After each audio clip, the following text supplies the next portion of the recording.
In this video, I want to show you how you can set up native clipboard access for your Lovable mobile application. Now, why do you need this? Because there is the Navigator browser-based API that you could also run in Lovable. Now, here's the thing. The browser-based one requires a user input to read it, where the native one requires only one time the user to allow using it, and then it never needs a manual input ever again to read the clipboard data. So it's a way better experience. Now, why the heck would you even need to read the clipboard data? Very simple, and there is a good use case for that. That's pretty much the only use case I know for this SDK. Let's say you're running TikTok ads and you have a content-based mobile application, and they're seeing an ad for a specific movie on your application, and they click on Watch Movie. You will then take them to your website. This website then sets a UUID or any ID in the clipboard data. So it just writes it to the clipboard. So it's stored inside of there. And then it goes to the App Store because the user has to download the app. But now keep in mind, the ID of the movie that they wanted to watch is now in the clipboard. They download the app because now deep linking can't happen because they haven't downloaded the app yet, right? And then when they open the app, you read the clipboard data. Hopefully the user allows it. You can make a visual cue or, explain why you need to have this. And then you can open the movie because you're getting the ID from the clipboard, and then you go to the page that shows them the movie, shows them the content. And this is how you can get in kind of like create relational redirects if a third-party app is blocking the redirect, right? Because you can't use app links for that. It's a very niched implementation and a very niche feature. But we have some people who are building short drama apps using Despia, and they wanted that. So let's take a look at this.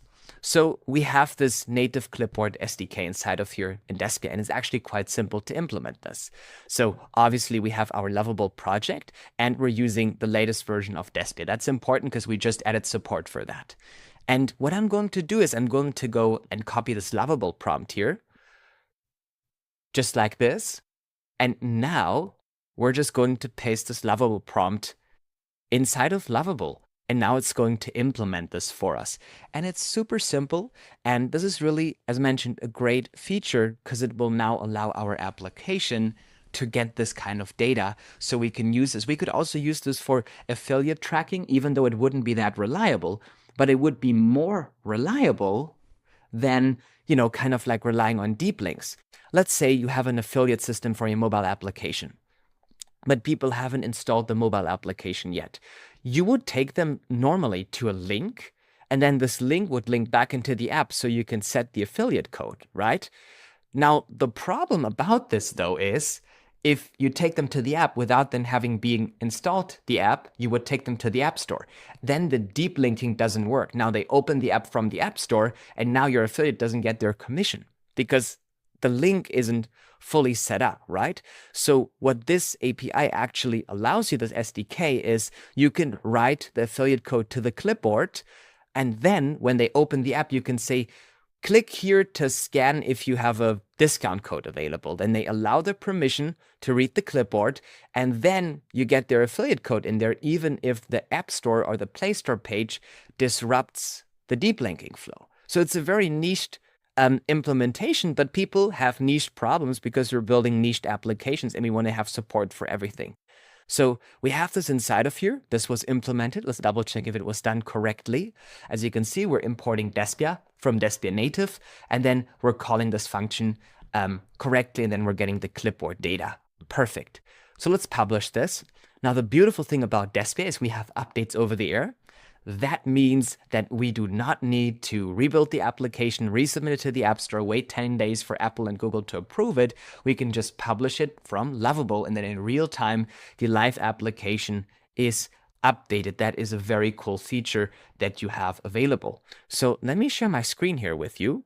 Let's open the app, and let's see what is in my clipboard, right? Let's go read clipboard. As you can see, now it wants me to paste from Safari, and this is the native dialog. The browser-based API doesn't show this dialog. Let's allow paste, and now as you can see, this is my clipboard content. Obviously, it's Despia.com. So This is how you get the native clipboard access. You can use this for affiliate systems, for content linking, for everything that needs to be linked from an ad or from a third-party website, from a third-party link. And there may be something in between. So the user may not have the app installed already. You still want to have deep linking, but this is a great fallback. Let's say when your deep links fail because the app is not installed yet, you will redirect to the App Store, but then you also write the code to the clipboard, read the clipboard, and then there is a higher likeliness that the attribution happens, be it a content that you want to open in the app already to have a seamless viewing experience, or an affiliate code or something else. It's not 100%, but it improves your chances from 50 to 80. And it's a great feature, very niched, but we like niched features. And if you have any other niched feature that you need inside of Despia, let us know. Thank you so much for watching and see you in the next video. Take care. Bye.